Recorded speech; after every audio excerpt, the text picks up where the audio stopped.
I wanted to write lessons, like lessons that I had learned about life, I guess, after miscarriage. And I guess I've kind of touched on them. These are just my raw thoughts. So it is day 4 of the cruise, day 5 of the cruise, and today is April 5th, and April 7th was my initial due date. So I was pregnant and got to the point where I was getting really excited to be a mom and planning my new life and everything. And shortly after my birthday last year, my 30th birthday in September of last year, I found out that I would be having a miscarriage. I hadn't yet had any of the symptoms of a miscarriage, but I was told that it was soon to come. And about a week later is when, like, my body processed. My body dispelled the tissue in my body. Very emotional time. Probably the hardest thing I've ever had to go through. Yeah, I almost wasn't going to go on this trip because I just knew that by that point I would be almost I would be basically 9 months pregnant, and there's no way I would be able to get on the cruise, you know, at that point. After the miscarriage, realized, well, now I can go. I am glad that I am on this cruise because I was able to spend time with my family as opposed to being home and probably sad, you know, but it definitely is still a very emotional thing when it comes up in my thoughts when talks of pregnancy, whether it's somebody else or I just see a random person, somebody I know is pregnant or just had a baby. You know, those things sometimes can still be a little triggering, but I have come a really long way as far as just the processing that I've had to go through with a grief experience like this. I've experienced grief in the past, but nothing to this magnitude, nothing that hit home as much as this. I've lost very important people to me, but to be carrying life and then no longer carrying life was just a hard pill to swallow. It was a hard pill to swallow that I was going to be bringing life into this world, and an even harder one to realize that that was cut short. I am one to believe that, you know, things do happen for a reason. That was hard to hear in the beginning, although I definitely believed it.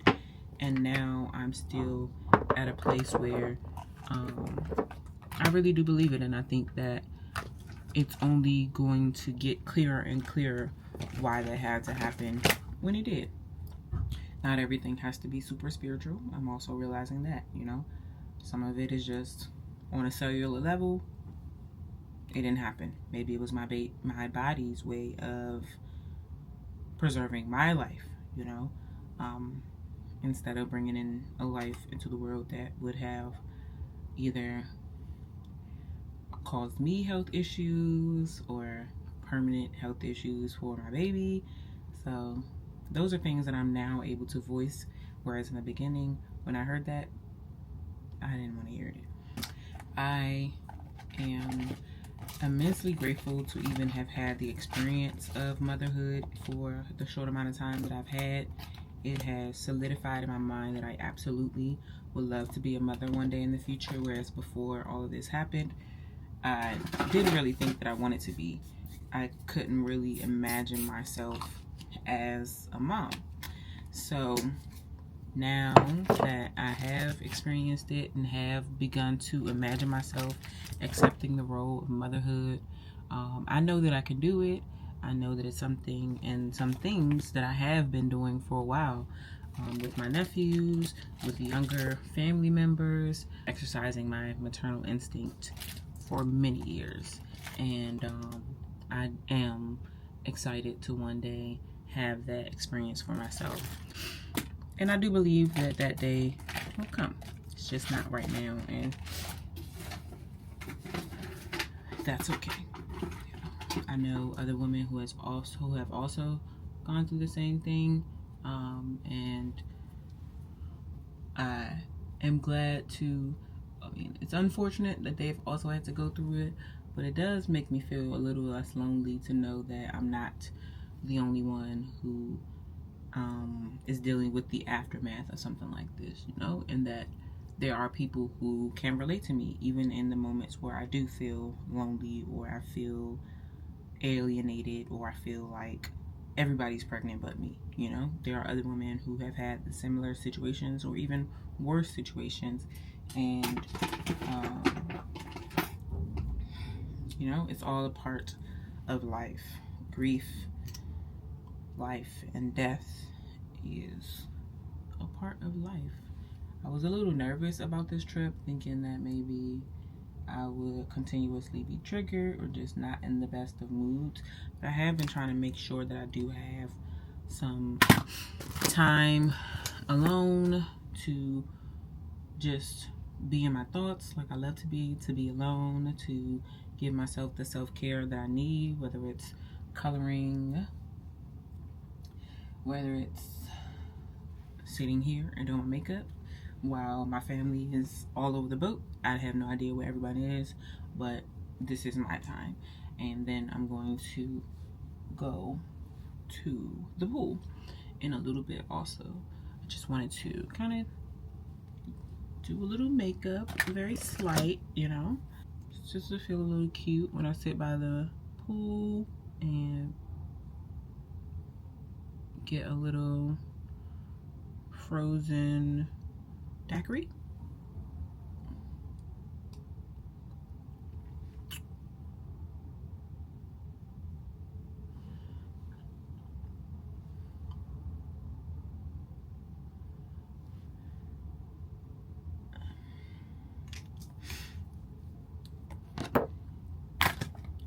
I'm so grateful to have people who look out for me, you know, who I know are praying for me, who I know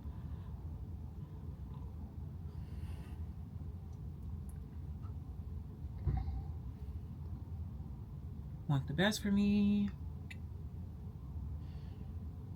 and who are going to stick by my side, you know what I'm saying, through like the good and the bad.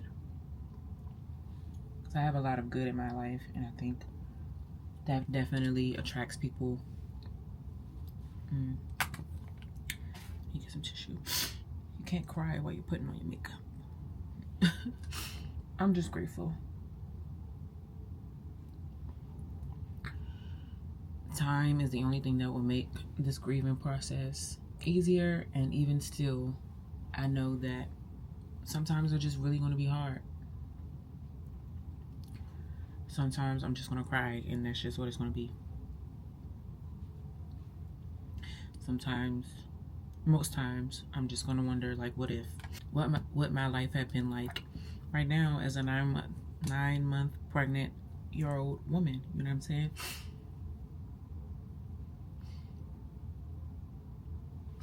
What types of things would I have liked, or my baby would have liked, you know? And even when I do eventually have a child, if and when, now that I have gone through this, I know it's one of those things. It's like, if I'm ever fortunate enough to bear a child in the future, there's always going to be, you know, something in the back of me thinking about my first child. And it's just something you have to live with.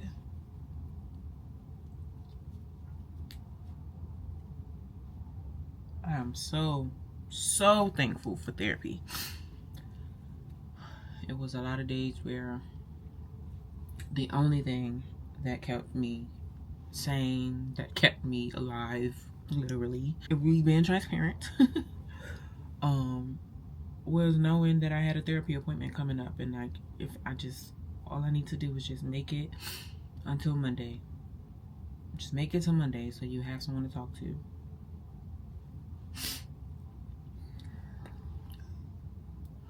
saw an interview years ago with Lauren London, just talking about how we as a society know that we have to deal with death. Everybody knows, from the time you're old enough to know, you know that at some point in your life, if you haven't already dealt with the major death experience, you're going to. You know, death is going to come knocking at your door. And even still, the majority of us don't have what she called death etiquette.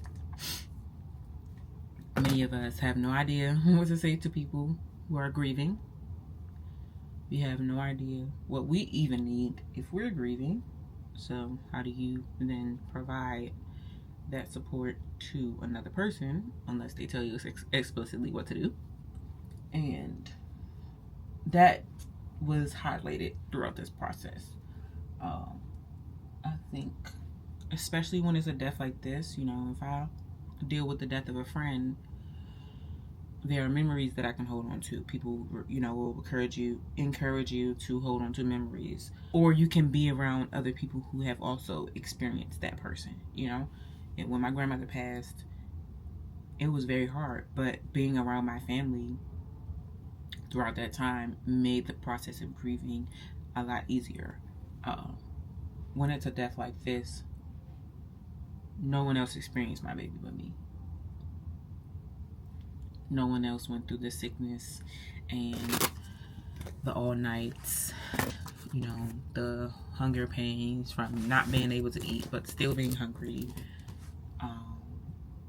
From the moment, I think a lot of women can attest to this, from the moment you realize you're pregnant and the moment you decide, I'm gonna keep it and I'm gonna go on, you know, I'm gonna go through with this, that is all you think about. You're thinking about your baby. You almost, if I can say, almost obsessing over the future with your baby.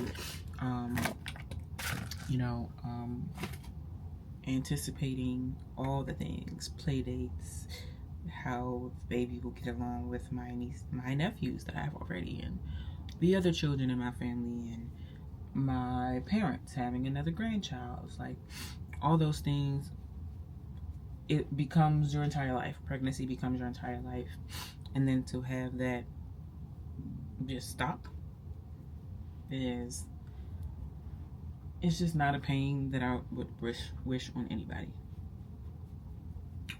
Not at all.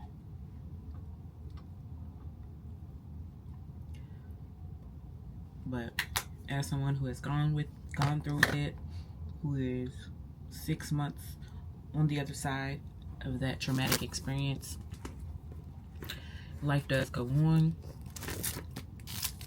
Life gets better. That's just the bottom line. Life continues if you let it. If you deal with depression already, like me, that is a major trigger. I was very depressed for months. It got worse at the beginning of this year due to other things that kind of compounded on everything. But life does go on. And you begin to look at the silver linings. You begin to look at life differently. You're going to live it even more.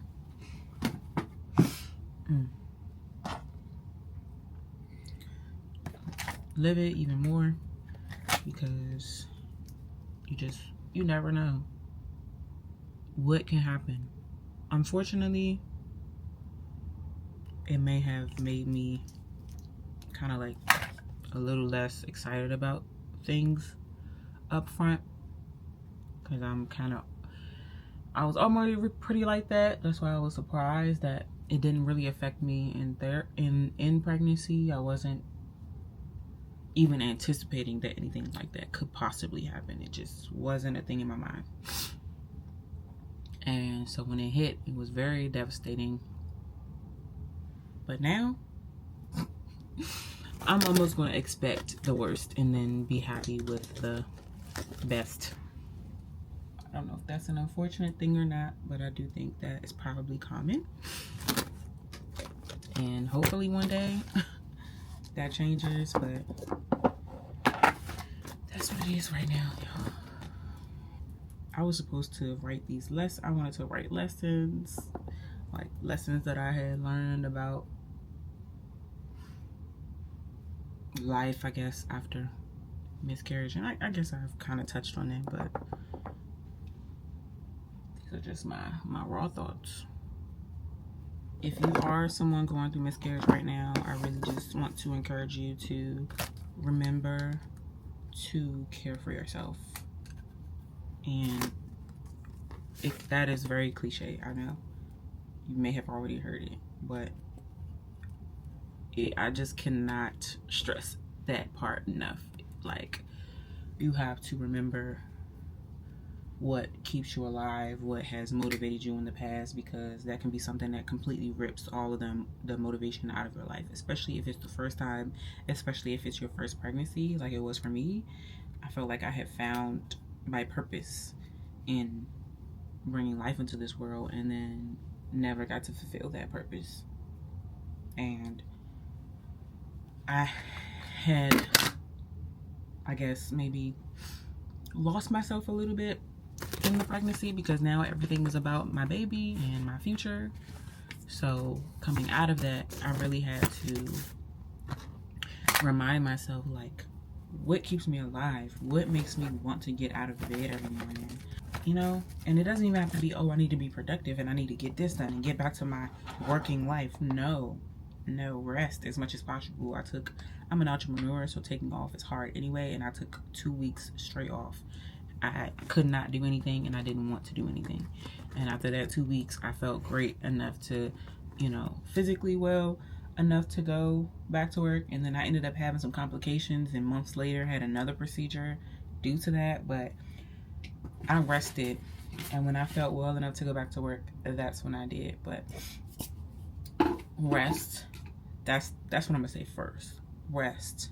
And in those pockets of rest, when you find little moments, care for yourself and allow people to care for you. I'm definitely a hyper independent person, and also just an introvert. Like, typically when I'm going through things, whether it's depression, anything hard, sometimes even in like my most joyous states, I want to be alone.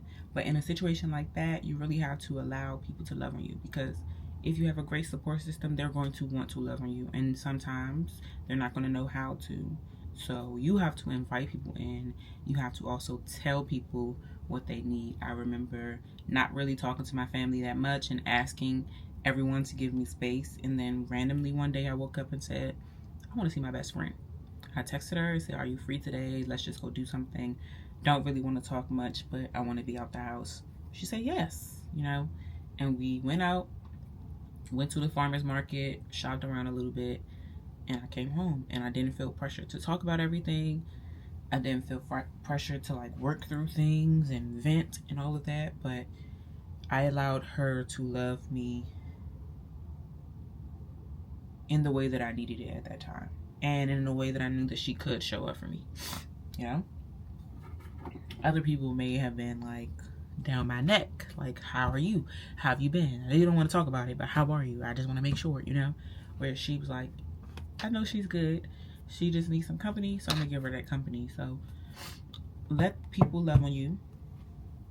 And if you don't have a support system, I really do encourage you to, at the very least, find an organization that specializes in supporting women through this, or even, you know, forums. There are forums that you can read where you can read other people's experiences and how they got through it. And what's also just always important, just therapy, some type of counseling where you can talk to a professional and really get your feelings out, and there's no judgment. Because I had times where I was like, how she get to be pregnant and I can't?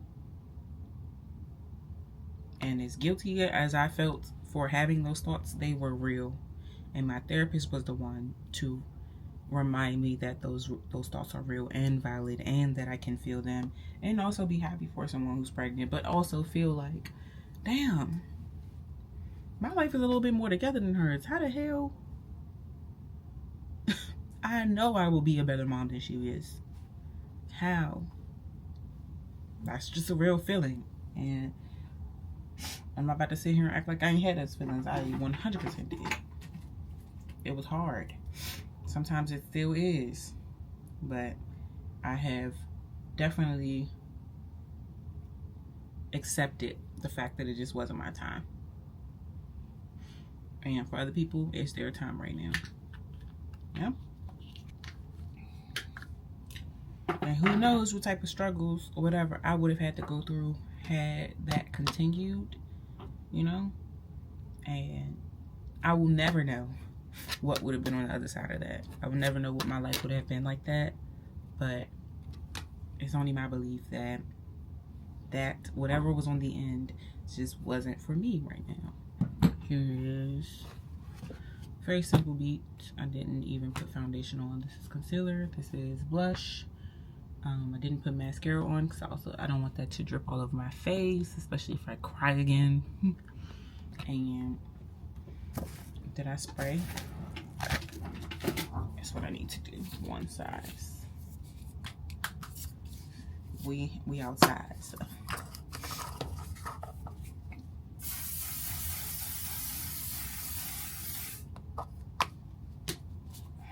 This sucks, but that ain't no joke.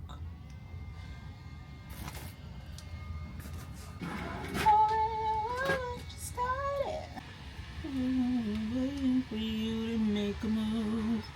Ooh, before I make a move.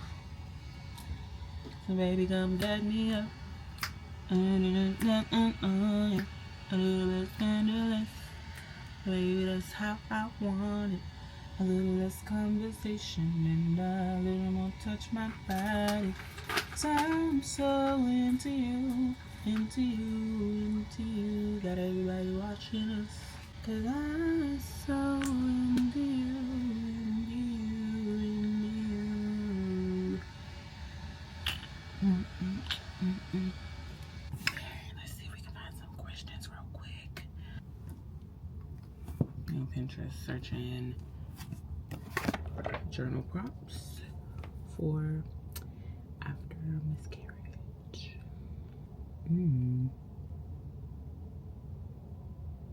This is good. Okay. Sometimes I feel guilty because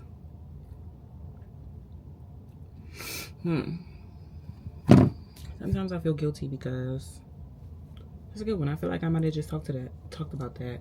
Sometimes I feel guilty because I will envy the women who are pregnant or have recently had children, and I may even measure my life up to theirs and try to kind of come up with some reason as to why I deserve motherhood more than them. And logically, in hindsight, I know that one person's journey has nothing to do with mine. You know, it was just their time and maybe not mine. And also that no one person is more deserving of, no one woman is more deserving of motherhood than another. And that we all have the same capabilities. God gave us all these bodies and the ability to bring forth life because we all deserve to be able to do it. So I do feel guilty because those thoughts definitely cross my mind. Yeah, they cross my mind, but at the same time, I know where those thoughts come from, and I'm able to talk myself through the processing of those feelings. Another one says, I feel angry because I would say I don't necessarily feel angry anymore, specifically about the miscarriage. I won't go into detail about my relationship with the father of that child, but sometimes I'm a little angry because of how everything ended. Yeah, how I was supported emotionally through everything. The physical presence was absolutely there. I would not have asked for much more as far as that. but I'm an emotional person, and sometimes I just need a person who is it's not a little. I need someone who is very emotionally intelligent and able to hold me. So sometimes I will feel angry that didn't happen, but I feel better now. Not necessarily angry, but maybe a little disappointed. Number 5, I'm grateful for my support system. I'm grateful for my body for going through all of those changes and still keeping up. I can still walk, I can still move, I can still get my period, I'm grateful for a lot of small things now. When I see my period, I'm happy. Okay? Not because I'm not pregnant, but because my body is still working. My uterus is still working. I'm grateful for my positive outlook throughout this thing. I'm grateful for my therapist. I'm grateful for all the work that I put in before any of this happened that allowed me to be able to grieve in the way that I did. And even through depression and even through everything, I was able to pull myself through. The hardest time of day is waking up. That's always been the case. But I remember being pregnant, and that's one thing I began to enjoy. Like, it's like when you wake up and you realize, like, I'm still pregnant, and even though that was so long ago, it's still, sometimes I find myself waking up like, damn, I'm not pregnant. I find the most hope when I just sit and kind of daydream about my future life, daydream about one day being pregnant and looking back and realizing why all of this happened, and even having more wisdom when it comes to pregnancy the next time around. I find hope when I look at my nephews who are 5 and 3 now, and I just see all of the opportunities to mother them. They have a great mother and a great grandmother, a few grandmothers, but there are still ways that I can support them as an aunt that those other women can't. And I find hope when I think about that, and even see how excited they are to have me as their aunt. They love me and I love them, and they give me hope for sure. And I'll do one more. There are a few in here about God, and I think this entire experience has really shown me how much I need to get back into my relationship with God and determine what that looks like for me now as an adult, as a different woman than I was when I was last fully invested in God and in my walk and reading the Bible and going to church and stuff like that. I think a lot of that will look different for me now. God is showing me that God's showing me that he is real. I'll say that. God is showing me that he's real. This is a unrelated thing, but I was fasting for 21 days recently, and it was the Daniel fast. I've been doing the Daniel fast for many years, and this time, because I felt kind of distant from God, I really just wanted to feel like God is real. That was my main thing. I said, God, show me during this fast that you are real and that you're favoring my life, because I felt so let down by God over the last 6 months. I've been angry at God. I've been pissed off. I've been confused. I've been just questioning why.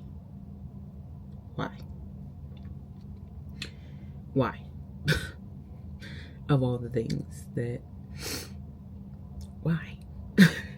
And I would say that God is definitely showing me he's real. I don't know the reason why all these things have happened to me. I still don't have my answer to why, but at the very least, I know that he's real. And during the fast, I had a crazy experience where I was driving home and a car was, I'm assuming it was probably stolen. It was being chased by the cops. I didn't really know that until after the fact, but all I could see was a rush of like smoke and just debris flying towards me. It seemed like it was on the other side of the street, which it was, but as it got closer to me, the car literally came over the median into, like, you know, head face into us, into the traffic that was coming. And if this was my car, okay, let me do it this way. If this was my car, and this is the other car. I just want to do it this way so you can see. My car is going straight down the street this way. The other car is coming, speeding very fastly over from this side of the street, coming over here. Y'all, all I see is debris flying. It's missing my car. None of it hit my car. Debris flying, and the car literally drifted around the back of my car over to the side of the road. And I would put money on that car going at least 80 miles an hour, and it's a regular 25-mile-per-hour street. The car was speeding so fast, and by the hair of my chinny chin chin did that thing miss me. And it immediately clicked in my mind, like, that was God answering me and saying, tell me you're real and show me that your favor's on my life. And that was it. Okay, I'm gone. Going to enjoy myself, sit by the pool, chill, and take my coloring books and my new markers that I got sent from TikTok shop. And I'm gonna leave my camera in here so nothing happens to it. But thanks for watching, and